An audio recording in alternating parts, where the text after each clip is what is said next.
Sou Carlos Barroso com o debate de Cena Política. Na crise política brasileira, impasse puxa impasse. Essa semana o PMDB, sempre apegado, agarrado ao poder, pode anunciar o desembarque do governo Dilma. Naturalmente, ainda de olho no poder e nos cargos. Dessa vez, com a expectativa de que o vice, Michel Temer, possa ocupar a cadeira presidencial. Haverá escapatória para presidente Dilma ou o beco é sem saída? Por certo, o enredo não será igual ao do ex-presidente Collor, que deixou o poder sem contar com o mínimo apoio. E já foi dito que a história só se repete como farsa.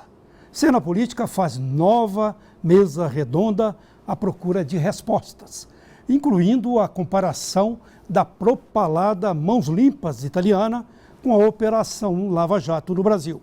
Nossos convidados são Adriano Gianturco, cientista político italiano, radicado há 6 anos no Brasil, professor de ciência política do IBMEC, tem doutorado em teoria política e econômica, estudioso do poder político da escola austríaca e do realismo político.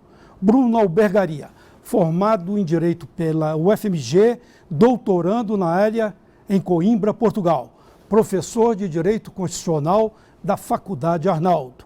Tem vários livros publicados, entre eles Histórias do Direito, Evolução das Leis, Fatos e Pensamentos, e do historiador Diego Carlos Oliveira. Formação na UniBH, estuda filosofia na UFMG, professor de História do Colégio Savassi, região sul da capital. Como educador, tem vivência política cotidiana. Agradeço aos 3 professores a presença aqui em Cena Política. E Gianturco, quero começar com você. Você já está aqui no Brasil há 6 anos, conviveu, de uma certa maneira, com as mãos limpas lá na Itália. Hoje a gente tem essa Operação Lava Jato aqui no Brasil. Tem pessoas que tentam apontar uma similaridade entre as duas operações judiciais. Mas eu te pergunto, essa crise que está levando a presidente, está deixando a presidente Dilma acuada, à beira de um impeachment. Queria que você analisasse como cientista político esse momento brasileiro, comparando com a Lava Jato, a Operação Mãos Limpas na Itália. Então, é óbvio que tem semelhanças e diferenças. Do ponto de vista técnico e detalhes, as diferenças são inúmeras. A essência, basicamente, é a mesma. Se descobriu um sistema altamente corrupto, ou está se descobrindo isso, depois a magistratura vai verificar se é verdade. Na Itália, a corrupção também permeava todas as instituições, todos os partidos. Todos os partidos. Praticamente todos os políticos. Praticamente os partidos. Na Itália não tem presidencialismo, não tinha presidencialismo, logo não tem um processo de impeachment. Mas, basicamente, depois da operação Manipulite, Mãos Limpas, todos os partidos que se representaram, se candidataram às próximas eleições, mudaram o nome e o logo. Então, todo o sistema partidário político italiano foi basicamente zerado e resetado. Então, o que aqui nós foi reconstruído. Exatamente. Com os mesmos vícios ou sem os vícios? Aqui que está em jogo a questão, ou seja, por enquanto não se descobriu nada de comparável à época. Claro que tem alguns escândalos pontuais de corrupção ainda. A ideia seria que talvez a corrupção se sofisticou e aprendeu a trabalhar de forma um pouco mais sutil. Quando colocada contra a parede, a corrupção também sabe se reconstruir. Pode ser. Essa que seria a experiência italiana. Exatamente. Teve até, interessante, uma onda de referendos, de plebiscitos na Itália para tentar reformar o sistema político, assim como está se tentando aqui, mas que pouco adiantou na verdade. Alguns dos referendos que foram votados e aprovados, na verdade, depois, no parlamento, durante as legislaturas sucessivas, foi mudado todo o conteúdo a respeito ao que o povo pediu. Muito bem, mas eu te perguntaria se aqui no Brasil a gente tem esse processo, que lá não houve isso, caminhando para o impeachment, e com acusações várias de golpe, acusações de que há a politização do judiciário, que é um assunto que depois eu vou até conversar aqui com o Bruno Albergaria. Mas só para nessa comparação, houve também coincidências nesses 2 processos, nesses sentidos? Bom, então, por um lado, foi cavalgado por uma onda popular de apoio a todo o processo, a Di Pietro, que era o juiz, o nosso Moro da época. Sérgio Moro de lá. Exatamente. Por outro lado, teve também críticas, que foi politizado, que os juízes que investigavam eram comunistas e que não investigaram tanto quanto a fundo o Partido Comunista. Então, essas coisas acontecem, especialmente quando toca um processo tão grande, com poderes tão fortes envolvidos, é difícil que seja tão limpo, tão perfeito até o processo. Muito bem, nós vamos voltar nesse assunto e depois eu quero falar dessa politização, desse caráter do impeachment, se é golpe ou se não é golpe, com você no sentido judicial, mas eu quero ouvir o Diego aqui, eu queria que você colocasse esse quadro hoje no Brasil, que coloca a presidente contra a parede. Parece, assim, historicamente, processos parecidos com o que tirou e levou ao suicídio Getúlio Vargas. Não o tirou, né, corrigindo, o levou ao suicídio, um tiro no peito. E também com o processo que tirou Jango Goulart do poder, que era um governo que tentava uma reforma, governo reformistas. Você vê coincidências ou são processos bem diferentes? Como você analisa, Diego? Bom, boa noite. Eu vejo que são processos bem diferentes. Na verdade, o contexto que vai colocar o Getúlio Vargas contra a parede, naquele exato momento, o que a gente percebia das forças políticas que estavam atuantes no Brasil, nas análises historiográficas que nós temos, eram forças políticas que são semelhantes, mas até o contexto da sociedade brasileira, como ela incorporava a política, os valores políticos que estavam em evidência no governo de Getúlio Vargas, até mesmo o que o Vargas representava para a população brasileira. O Vargas era um ex-ditador, né? Sim, era um ditador, mas ele também é o pai do trabalhismo. Pai do trabalhismo. Né? Então ele leva essa vertente, ele também, quando ele suicida, ele é um presidente eleito. Né? Um ditador que depois volta como presidente eleito. Então os valores da sociedade política, dessa esfera política que estava em evidência no Brasil, no suicídio do Vargas, eu percebo que as forças políticas eram diferentes. Até mesmo o contexto do mundo, né? O contexto do Ocidente, a política ocidental naquele período do Vargas era uma proposta diferente do que a gente tem hoje. No caso do João Goulart... Esse complô que derrubou o João Goulart, que teve um início até entre políticos propriamente ditos, civis. A gente tem o caso aqui do governador Magalhães Pinto, né? De governador, porque já morreu, vira governador, né? Governador Magalhães Pinto. E outros políticos também, Carlos Lacerda e outros. Mas deu uma razão para o golpe militar. Sim. Queria que você analisasse. Sim. Uma das questões que é peculiar no caso do João Goulart, que é muito... Aí tem uma semelhança assim, muito próxima com as forças políticas que atuam agora, é que é um golpe que a gente chama de civil-militar. Né? Golpe midiático civil-militar em alguns que são mais ortodoxos. Lá com o Jango? Com o Jango. Eles têm essa articulação. Os historiadores colocam como um golpe midiático civil-militar. Alguns que são mais extremistas falam midiático civil-militar. Outros, quase um consenso na história, que é um golpe civil-militar. A gente pensar um estruturalismo muito firme, muito forte em cima da questão e diminuir a atuação social é uma questão que a história sempre tentou revisar. Em muitas dessas análises historiográficas que colocam o governo de João Goulart em evidência como objeto de pesquisa, sempre ignorou, de uma certa forma, os agentes sociais. E isso era muito perigoso para interpretar um processo social. Então, as mudanças da historiografia trouxeram essas novas análises e para colocar esses agentes como atuantes do processo. Então, não só uma hierarquia de determinação ideológica que vai fazer um complô para a sociedade, vai levar 500 mil pessoas para a rua do nada, ou que vai fazer uma maximização da esquerda e da direita, como aconteceu no governo do João Goulart.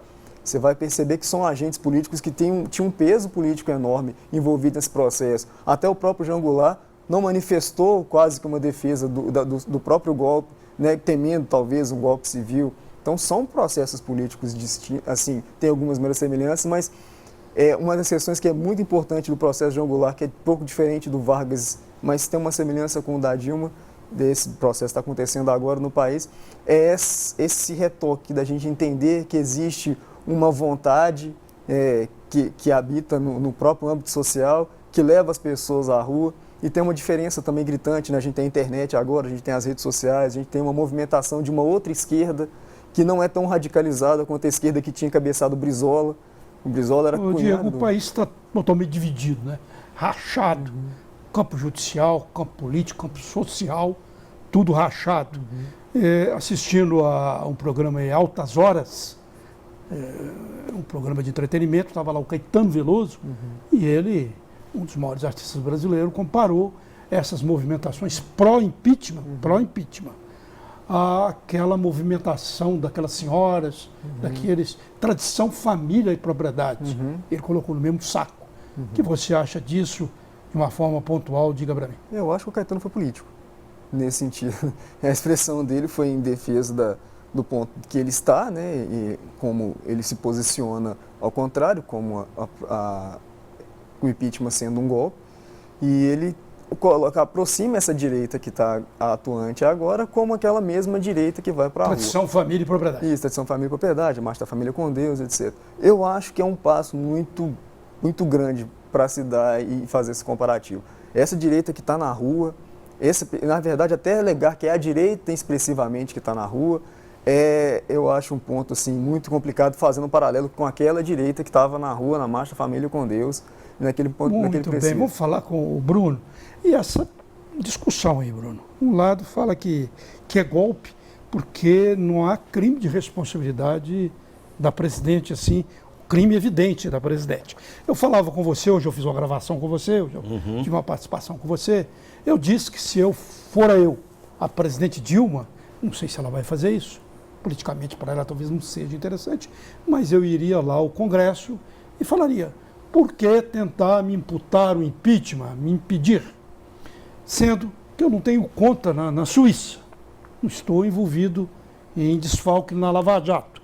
Eu não tenho, isso como o Eduardo Cunha, né, o presidente da Câmara, eu não tenho uma irmã acusada de operar propina, como está sendo acusada pelo Lava Jato, a irmã de Aécio Neves Andréa. E ele poderia dizer também, né, que ele não, ela também poderia dizer, eu não tenho um ex-amante que foi pago no exterior por contas de uma grande empresa, como é acusado essa questão aí, envolvendo o ex-presidente Fernando Henrique Cardoso. Estou fazendo aqui o papel do diabo, colocando os vários lados da polêmica. Mas eu te pergunto, nesse sentido, ela vai ter reação a esse processo de impeachment, juridicamente falando? Bom, juridicamente, o processo de impeachment ele é dividido em duas fases muito distintas. Simplifica para a gente isso. A primeira fase é um processo, é uma análise jurídica. Eu tenho a Constituição que vai determinar, ela faz um rol taxativo do que seria considerado crimes de responsabilidade. Crimes contra a nação, contra a federação, crimes contra a soberania e crimes, tem um artigo específico, artigo 84, que determina que os crimes contra a lei orçamentária. O que é lei orçamentária? Todo ano, o Poder Executivo tem que elaborar uma lei da previsibilidade daquilo que vai receber e como que ele vai gastar aquilo. Você tem que fazer uma vinculação da sua receita com a sua despesa. O dinheiro público hoje em dia ele está completamente atrelado. Você está falando da acusação das pedaladas fiscais. Exatamente, vamos chegar lá. O que acontece? Não respeitar essa lei é considerado crime de responsabilidade fiscal. Mas até que tem a previsibilidade na Constituição. Então, neste processo, até então, que o Cunha aceitou, que hoje, inclusive, parece que a OAB entrou também com um novo processo de impeachment, baseado com outras temáticas, mas naquele processo em que o Cunha já recebeu e já instaurou uma comissão, ela está sendo acusada de não cumprimento das leis orçamentárias, que foi detectado pelo Tribunal de Contas da União. Recentemente, essa semana, um jornal estrangeiro, que me esqueci o nome do jornal aqui, o Google da cabeça aqui não vai funcionar agora, sabe? Mas esse jornal que pediu saia Dilma... O Oráculo Moderno. O Oráculo Moderno. Saia Dilma, reconheceu que pedaladas fiscais é um motivo muito tênue para o impeachment. Inclusive, pelo que eu saiba, nos meus 35 anos de jornalismo político, todo mundo faz pedalada fiscal, governo municipal, governo estadual... Bom, vamos lá. É aquela velha história. porque outros governos fizeram pedaladas fiscais não exime a responsabilidade dos atuais. Ponto. Não é porque eu tenho uma sociedade... Se alguém errou, eu não devo errar pelo erro Exatamente. dos outros. Teve uma vez, inclusive, tive uma discussão jurídica muito interessante, que era o seguinte: um cidadão que ele vai com um relógio Rolex de ouro, correntes de ouro, uma máquina de tirar retrato, e ele sobe uma favela no Rio de Janeiro, e ele é assaltado naquela favela, aquilo é um crime ou não? A grande questão... Pelo fato de ele ter provocado... Exatamente. Ele provocou uma contra-reação da sociedade, seria atenuante de uma ilicitude ou não? Juridicamente, a gente fala o seguinte: não, foi cometido um crime, ponto. A pedalada fiscal, de acordo com a análise do Tribunal de Contas da União, foi cometido. Não estamos analisando, não estamos apurando, não estamos julgando os outros governos. O que simplesmente a gente está apurando, que foi apurado pelo Tribunal de Contas da União, foi no governo da Dilma. Ocorreu-se ou não a pedalada fiscal? Ou seja, foi descumprida a lei orçamentária? Juridicamente, de acordo com o Tribunal de Contas da União, sim, foi. Então, remete-se isso para um crime de responsabilidade. Um crime de responsabilidade. Remete-se isso em fase inicial, preambular, exordial, para a Câmara dos Deputados, verificada a possibilidade de abertura de um processo. Nada mais, nada menos do que a abertura da tramitação do início de um julgamento. Sem dúvida. Em a Câmara dos Deputados aprovando a abertura do processo, é remetido para o Senado e aí sim vai ser feito o julgamento político. O Supremo decidiu que é o Senado, cabe ao Senado essa palavra, se vai ou não haver, a Câmara vai dar apenas um aval. Eu tenho que fazer um intervalo. É uma abertura. Uma abertura do processo. Uhum. E Cena Política faz um pequeno intervalo e volta já.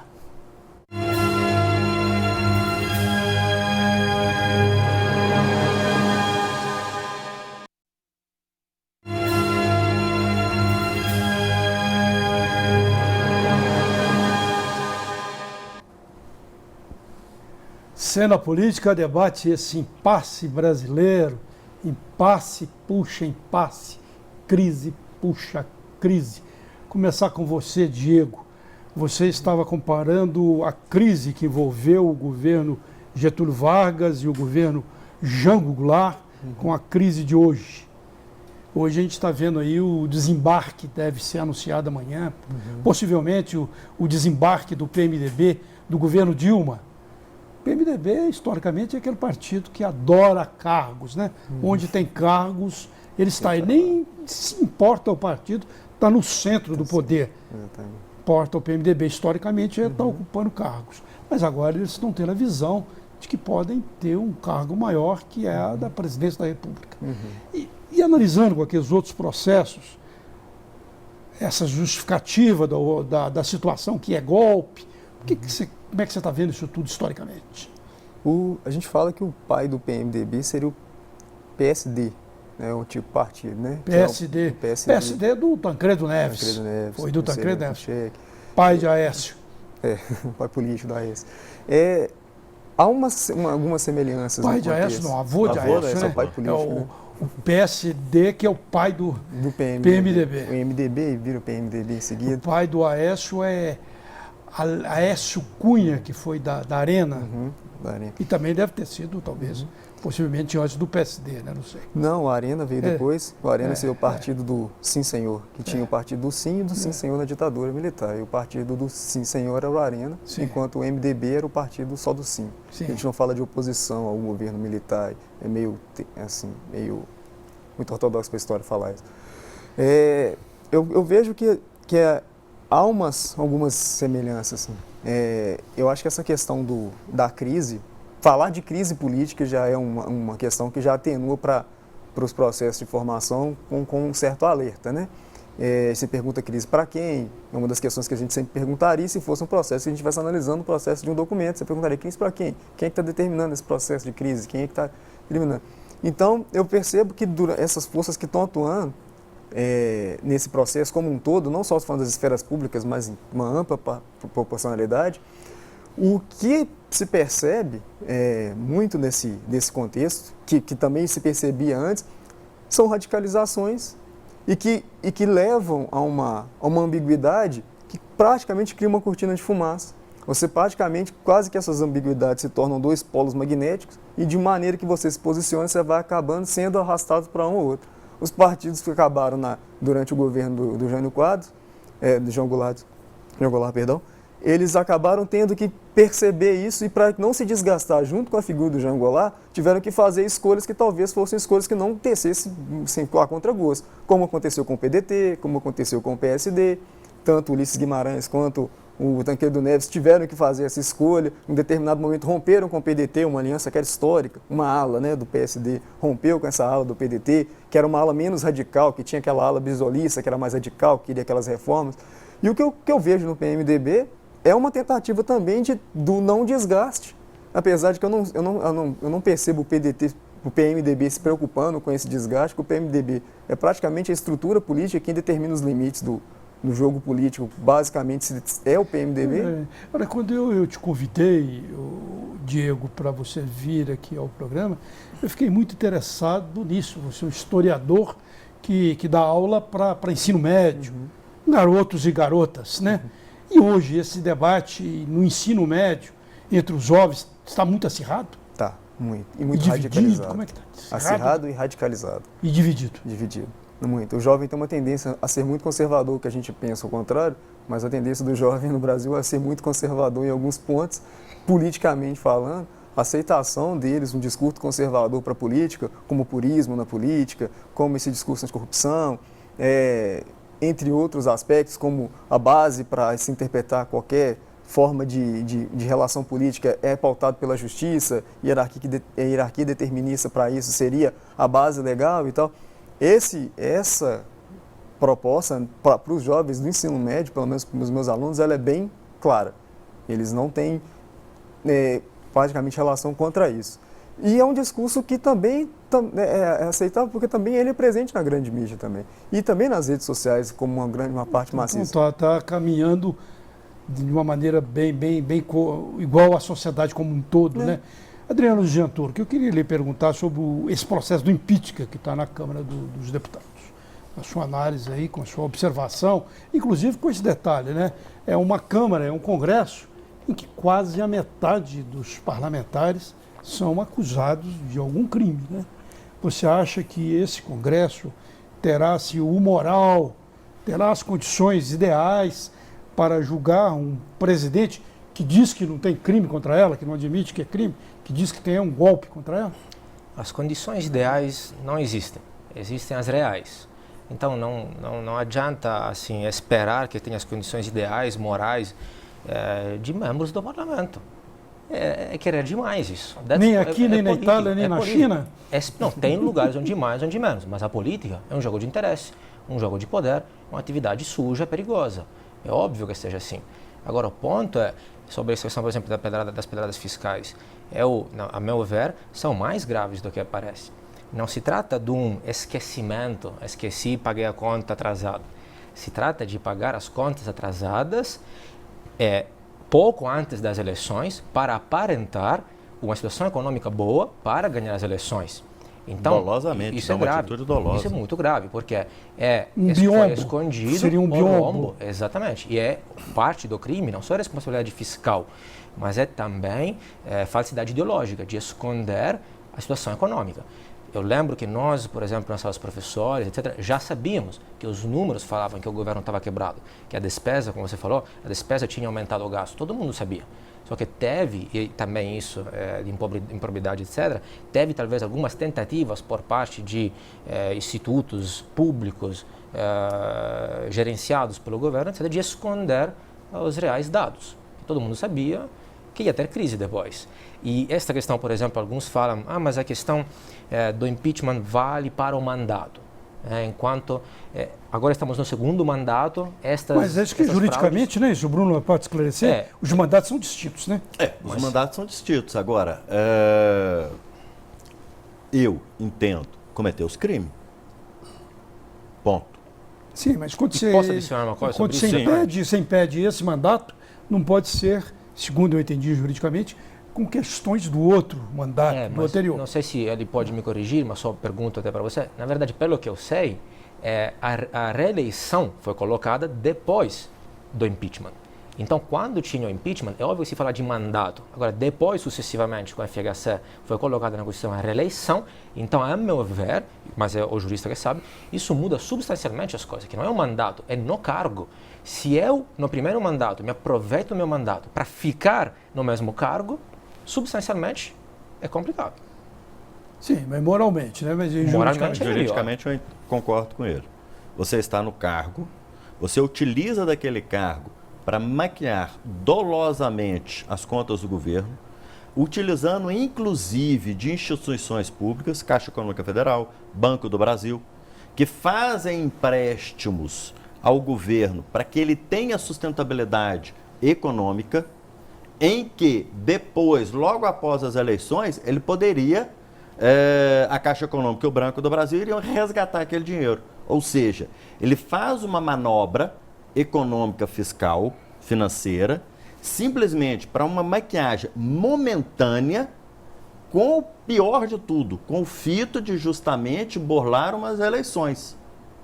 Mas fazendo, mais complicado fazendo ainda. Esse papel do advogado do diabo, meu papel aqui, né? Tá certo. Não é o primeiro e não é o último governo, inclusive presidencial, que fez isso, né? Sim. Inclusive, há coisas até piores do governo FHC, acusações até piores, que agora está sendo até revisto aqui esse processo do governo FHC pelo Supremo, né? Acho que houve até uma compra de deputados para a reeleição, né? Não, o pessoal que gosta da palavra golpe.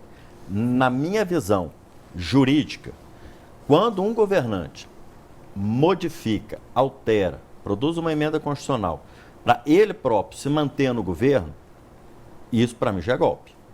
Ponto. Então, nesse momento, eu já afirmo categoricamente, inclusive na época eu escrevi um artigo que foi publicado numa revista jurídica, falando categoricamente, Fernando Henrique Cardoso, ele deu um golpe branco na sociedade? Deu.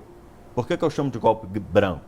Ele não utilizou das Forças Armadas, ele se utilizou do Congresso. E a que preço que ele se utilizou do Congresso para dar esse golpe branco? A gente não sabe, Sim. Mas que houve um preço. Sim, tem um preço, né? Agora, porque ele cometeu um golpe, porque ele descumpriu a lei orçamentária, não elide, em hipótese alguma, de forma alguma, o que está sendo cometido agora, o que foi cometido agora. Se a época não foi dado devido a interesses, devido às investigações, isso é um problema da época, um problema da história. O nosso presente atual sim, houve o descumprimento da lei orçamentária, de acordo com a Constituição Federal, e sim seja a abertura de um processo de impeachment, em que é jogado na Câmara dos Deputados, os deputados federais vão fazer a análise prévia da possibilidade de abertura ou não do processo. Quando eles já fazem isso, aí eles já saem um pouco da seara jurídica e entram na seara política. Tanto é que os crimes de responsabilidade, eles não são analisados no Supremo Tribunal Federal, tal qual são os crimes comuns. Por quê? Porque eles já querem, o Poder Constituinte de 88 já falava o seguinte, olha, os crimes de responsabilidade do chefe do Poder Executivo tem que ter uma vertente jurídica, que é aquilo que vai dar o pontapé inicial, que vai dar a abertura. Mas tem que ter um elemento político.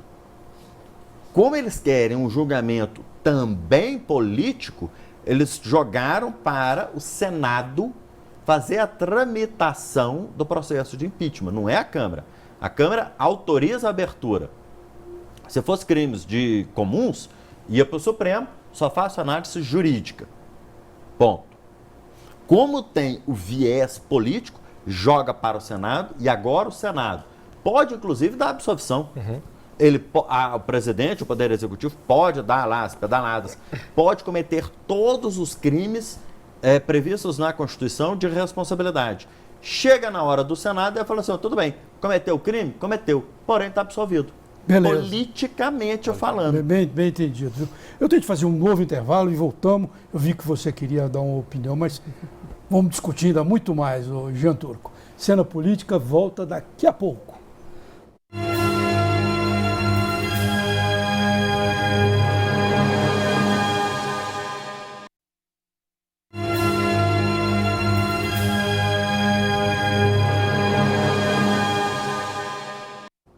Cena Política discute a crise brasileira que não para, com presença do cientista político Adriano Jean Turco, que é do IBMEC, do professor de Direito Constitucional Bruno Albergaria, da Faculdade Arnaldo, e também do historiador Diego Carlos Oliveira, que é do ensino médio, né, da Escola Savassi. Colégio Savassi. Jean Turco, conversando com você sobre esse processo que já está caminhando lá no Congresso. Eu citei ali na abertura do programa que o ex-presidente Collor, você naturalmente já estudou tudo isso, de uma certa forma, né, que ele sofreu impeachment, enfiou o rabo entre as pernas, baixou a cabeça, foi embora e renunciou antes do impeachment, né? Ele não chegou para não ter os direitos políticos cassados, mas acabou tendo, ele renunciou antes. Mas ele não tinha um mínimo apoio popular, não tinha praticamente no final da linha dele, não tinha ninguém do lado de Collor. A presidente Dilma, ao contrário, tem sindicatos, movimentos sociais, intelectuais, professores, estudantes, tem uma base social aqui no Brasil. Como que você analisa que vai se dar esse processo? O ministro do Supremo, se não estou enganado, Marco Aurélio Mello, já falou até que pode até ter um cadáver nesses confrontos aqui no Brasil. Eu acho a situação muito perigosa, potencialmente. Eu não diria que a sociedade brasileira hoje sobre essa questão está dividida, porque me parece muito pelo contrário. A grandíssima maioria das pessoas são em favor do impeachment. E isso de forma uniforme em todas as classes sociais. Não é verdade que é um discurso da elite, dos ricos, dos brancos. Não, mas agora essas manifestações de São Paulo, até o próprio Instituto Folha, que não ia puxar para outra lata de sardinha, ele fez lá um levantamento que a maioria que estava lá era de classe média para cima. Quem protesta sim, mas nas pesquisas de opinião, os pobres, o Nordeste, eu tenho até os números aqui, são em favor também na mesma percentual. Eles só acham que protestar não adianta nada. Não é só madame que bate panela, não? É a visão, eu não acredito, é a visão fatalista de uma certa parcela da população. O governo tem alguns grupos organizados, algumas minorias organizadas do próprio lado, a CUT, etc., claro, todos os partidos marxistas, MST, que já disse que pode até pegar em armas, né? Mas assim, do ponto de vista factual... Isso seria o golpe, né? Isso é muito grave. Já só ameaça, o jurista poderia me corrigir aqui, mas eu acho que dá para uma prisão preventiva. Que a ameaça deste tipo é uma ameaça física violenta. Agora, eles têm grupos organizados do próprio lado, mas isso é um clássico dos partidos comunistas marxistas no mundo inteiro. Mas a população, quando as pessoas vão protestar em favor da Dilma, do Lula, do governo, etc., e contra o impeachment, o golpe, eles falam, o que no Congresso se avalia este pessoal aqui nunca vai votar em mim. Eles são do PT, eles sempre vão votar no PT. Então, não tem apelo dentro do Congresso.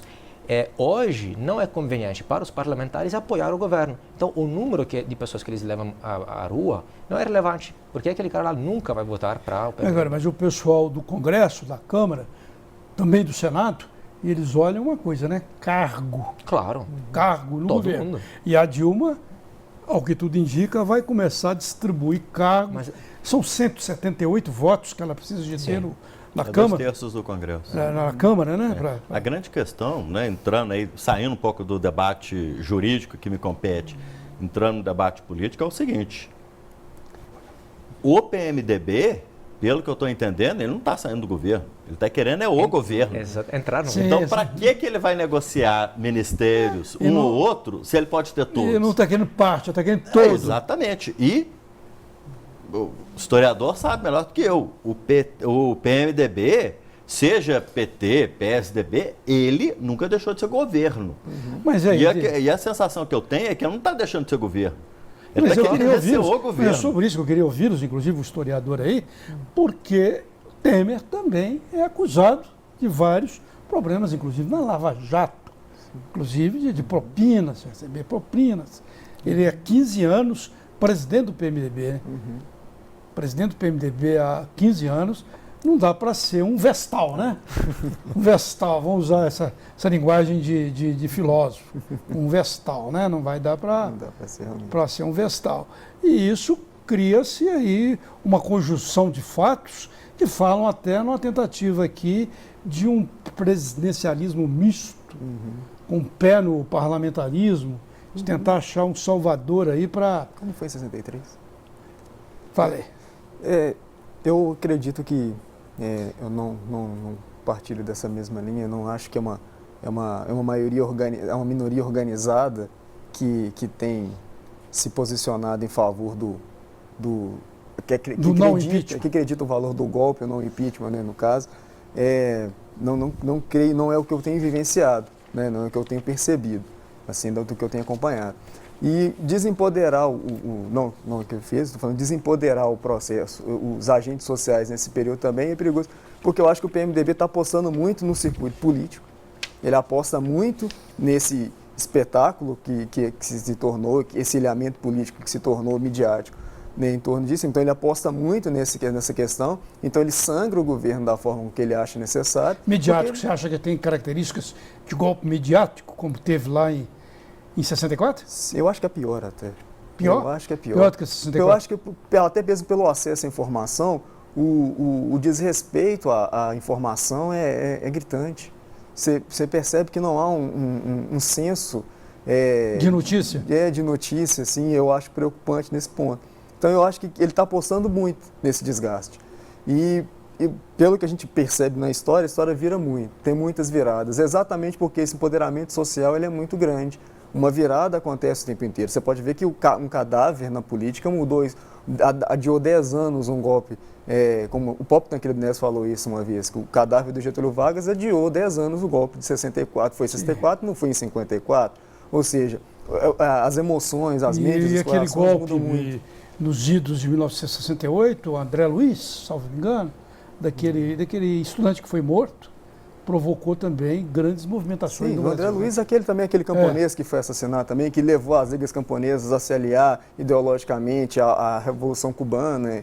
Enfim, são questões que a gente tem que levar em consideração quando a gente está analisando o processo político. Então, esse empoderamento desses grupos sociais e dessa vontade popular Você também... discorda que esses grupos, que ele falou que esses grupos sociais são só aqueles que se reúnem em torno do PT, são né? só os organizados. Eu vejo isso até mesmo por estar na federal, né, as discussões que se tem, a amplitude dos agentes políticos que estão envolvidos, né, ali dentro, os próprios professores, o manifesto do FMG que foi lançado há pouco tempo atrás, os professores da Fafiche, né, essas são as questões. Pode parecer uma organização, mas você pode ver que eles estão ali, a própria pauta da esquerda é muito diversificada em função da variedade que se tem. Inclusive, muitos desses grupos, ou a maioria desses grupos, são inteiramente críticos ao governo Dilma, né? Ao processo de governo Dilma. Que o governo Dilma não deu poder a esses grupos. Porque cortou a verba e porque agora eles querem se dissociar, né? Da Dilma. Eles estão falando que Dilma não é petista. Que, na verdade, está no PT só faz 15 anos, né? Então, no mínimo, é lulista. Eles querem se dissociar, para dissociar a imagem do PT, do governo, da Dilma. E porque cortaram a verba para as universidades federais. Eu tenho os números aqui.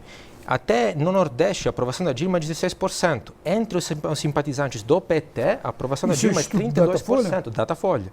Entre aqueles com a escolaridade até ensino fundamental, a aprovação da Dilma é 15%. Entre as pessoas com até 2 salários mínimos, é até 12%. Então, sim, os dados são os dados. A população, que tenha razão ou não, mas está contra o governo. Essa bomba relógio mediática que levou isso aí, no seu entender?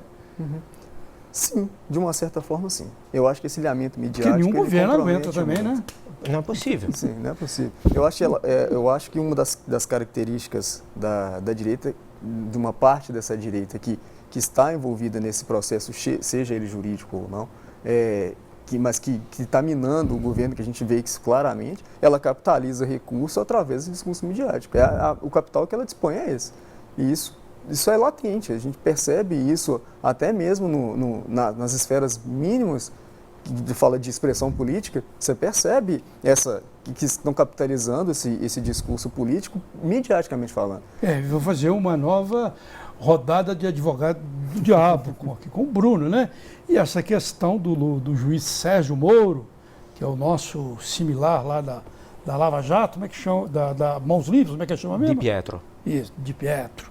Ele acabou divulgando um áudio que envolvia a presidente Dilma. Lógico que não foi ela que foi grampeada, mas ela participava da conversa, teve o áudio dela divulgado e levou agora um pitaço do ministro do Supremo, Teori Zavascki. Ele estaria, nesse caso aí, fazendo a politização judicial? Bom, esse aqui é o outro lado do advogado aqui, né? Com certeza. Se ele está fazendo ou não um ato político, acho que a única pessoa que efetivamente pode responder isso é ele.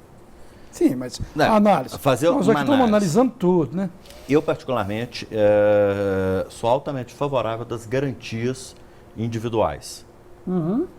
Isso daí, a minha escola jurídica, os meus estudos todos levam para isso. Independentemente se uma pessoa cometeu crime ou não, eu acho que tem que ser assegurado a essa pessoa toda uma tramitação processual já pré-estabelecida. Efetivamente, a lei processual penal protege a intimidade, a integridade das pessoas e, no meu entendimento, foi um posicionamento errado do Moro. Eu acho que aquelas conversas que teve, não só com a Dilma, mas que ele teve com o advogado, o próprio advogado dele. Quanto o próprio advogado, um troço interessante.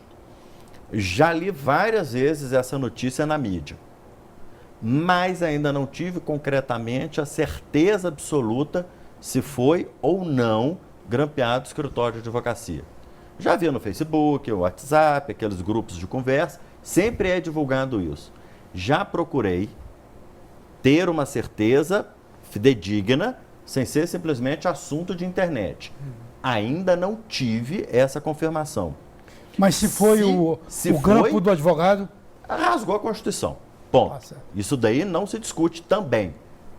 Se efetivamente um escritório de advocacia, notadamente na seara que mexe com o direito penal, foi grampeado pelo Poder Judiciário, principalmente pelo juiz que vai analisar o processo, e ele tem acesso a conversas entre advogado e os seus clientes, é rasgar os direitos fundamentais. Sem dúvida. Isso daí não se discute. Agora, eu ainda não tive uma efetiva confirmação que isso realmente tenha acontecido. O que a gente sabe que efetivamente foi acontecido, inclusive, confesso, da própria presidente Dilma, em que uma conversa dela com o ex-presidente Lula foi grampeado, não vamos dizer grampeado, mas houve a escuta dessa conversa e isso foi publicizado. Grampeamento mesmo. Não, você tem, juridicamente você tem distinções. Grampeamento é quando você tem a conversa interceptada de forma ilícita, sem autorização do Poder Judiciário. No caso, ao que nos tem passado, pela imprensa e tudo mais, houve uma autorização do Poder Judiciário. Aí já é escuta. Aí a escuta não é ilícito. Tá muito diferente do que chegar, por exemplo, uma autoridade policial, sem autorização do juiz, ou mesmo um profissional da área de jornalismo, escuta uma conversa através de uma interceptação. Sem autorização do juiz, é ilegal, é ilícito, é grampo. Se você tem autorização, não é ilegal, não é ilícito. A grande questão, posso fazer a divulgação conversas interceptadas licitamente ou não? O meu entendimento particular é que não. Realmente houve um avanço de sinal. Agora, o Poder Judiciário ele é escalonado, inclusive. Você tem o juiz de primeiro grau, você tem o TRF e você tem o Supremo. É por isso que o ministro do Supremo deu aquele pitaço, né? Cena Política vai fazer mais um intervalo e volta para o último bloco nesta discussão acesa sobre a crise política brasileira.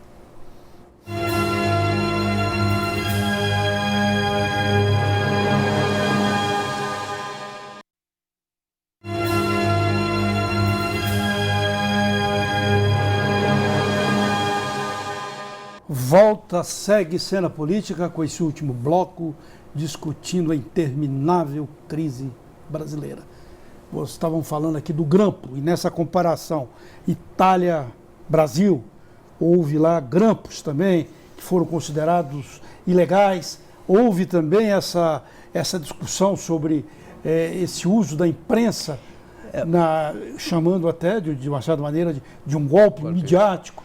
Não, eu diria que claro que quando o evento é tão grande, tão importante, é óbvio que polariza e suscita debates. Mas lá na época não era tão partidarizado, não politizado, mas tão partidarizado quanto aqui. E não se chegou a falar de golpe. O golpe não faz sentido. Estão só apelando a uma questão política. Descritivamente não é golpe, isso se sabe.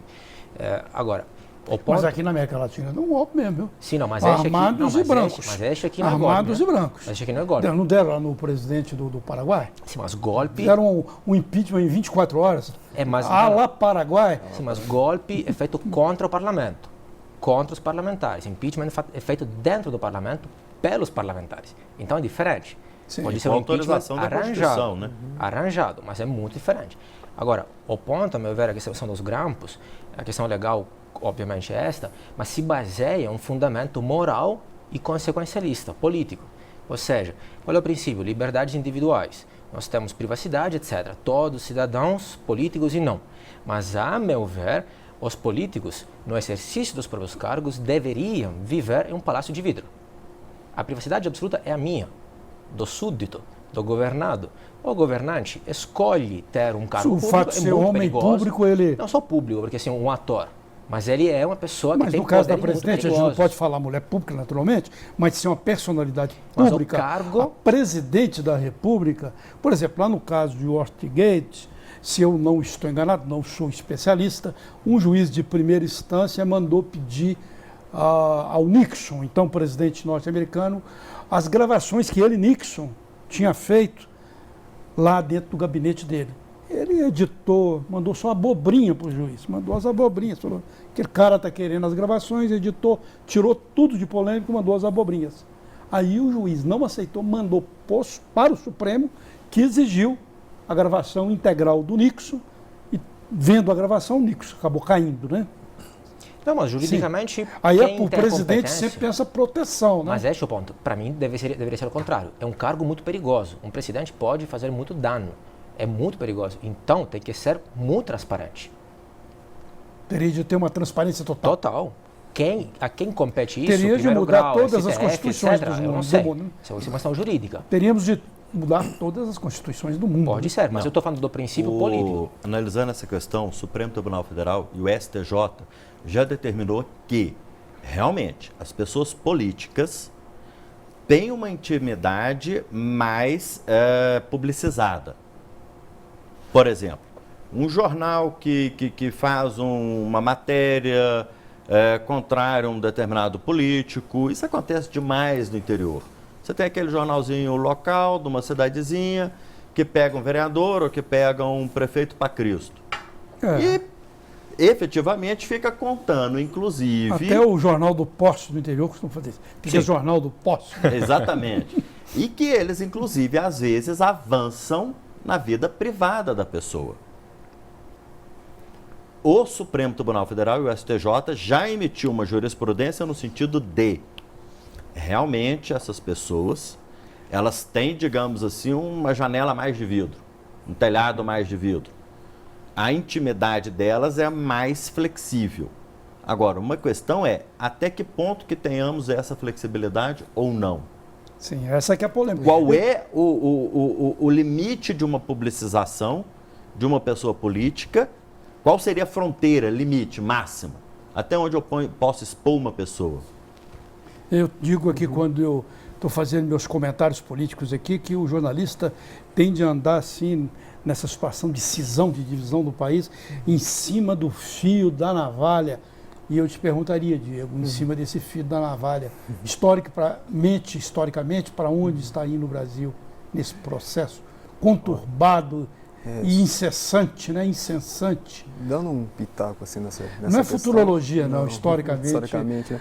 Só dando um pequeno pitaco nessa questão da análise. Eu acho que é uma questão que puxa um pouco o assunto para mim que o Brasil está indo, né? Muita gente força esse termo, mas é uma ditadura da vida privada que acontece muito no nosso tempo, né? Que a gente vê esse recurso sendo requerido de todo mundo, né? Na verdade, você vê uma exposição sistemática da figura. Obviamente, a figura pública vai estar nesse impasse, obviamente ela vai ser mais requerida. Minha preocupação é só com quais dispositivos e com quais valores a gente mede essas atitudes privadas dentro do sistema político atual. Né? Quais são os valores, quais são os nossos dispositivos como sociedade para a gente medir e requerir posicionamentos na vida privada de um agente público? Aonde que nós estamos caminhando com isso? Qual é a termologia? Será que isso encaixa no processo republicano? Será que a nossa estrutura política suportaria uma demanda dessa? Será que nós estamos dispostos a sacrificar também os nossos limites políticos da nossa vida privada até onde nós somos públicos também para esse tipo de fiscalização, ou nós vamos delegar mais essa responsabilidade e ressignificar o panorama da representatividade mais uma vez com mais essa demanda? A minha preocupação é essa, porque é uma discussão que é vigente, é latente, e eu acho ela importante, sim, o limite da privacidade. Até onde, né, que vai esse limite e tudo mais. Isso, e agora, já que a gente está encerrando, te puxar por esse assunto, na sua futurologia histórica, aí para onde caminha o Brasil? Olha, o historiador não trabalha com si, né? Geralmente a gente trabalha só com o que já aconteceu, mas eu posso falar o que a gente já perdeu. Né? Eu acho que a gente perdeu nessa caminhada de redemocratização algumas coisas que eu acho que são importantes, que elas deveriam ser tragas assim, a todo custo de volta. Eu acho que a autonomia do pensamento político, né, esse empoderamento político do povo em si, essa ideia do povo ser abrigado pelo político. 2013 foi um empoderamento político? Sim, eu acredito que sim. E agora não é, agora não seria, não. Essa polarização, ela é muito problemática. Eu acho que não dar um salto desse para tentar analisar tudo seria meio pretensioso da minha parte. Mas, assim, é um contexto, assim, que eu vejo muitas perdas no processo de formação política que nós tivemos. Até por ser professor, eu falo isso. Até pelo que se é colocado com necessidade. Você que é jurista, que cientista político, deve sentir a mesma coisa. O Jean Turco pode até falar um pouco pontualmente sobre isso. Você vai por aí? Não, claro, eu discordo. Ou seja, quando o povo concorda com um certo partido, aí o povo finalmente despertou. Quando depois muda de ideia, é complô e manipulado. Você acha que está muito diametral isso? Né? Foi exatamente este governo, este partido, essa ideologia que gostou de dividir o povo, de dividir tímpera, criando conflito social entre brancos e negros, ricos e pobres, e agora se reclama disso? Agora você está achando que está muito, que não é nem tanto tão má, nem tanto... Foi feito intencionalmente. Agora, aqui no Brasil, existe essa divisão entre... Eu tenho que terminar o programa, estou me avisando ali, mas essa divisão entre branco e negro é muito evidente. Você pode vê-la nas mortes. Um jovem negro tem 2,8 vezes mais possibilidade de morrer do que um jovem branco. Tá bem nítido aqui na sociedade, nos números, né? Bom, isso aí é outra discussão, a gente faria outro programa sobre isso.